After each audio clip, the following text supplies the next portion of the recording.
बता देंगे भैया को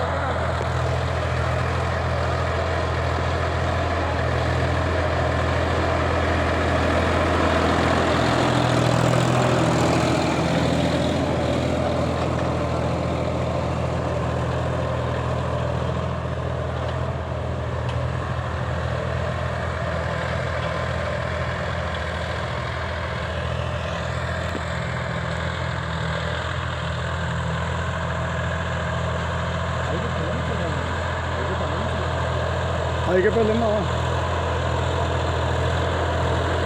14,000 रुपये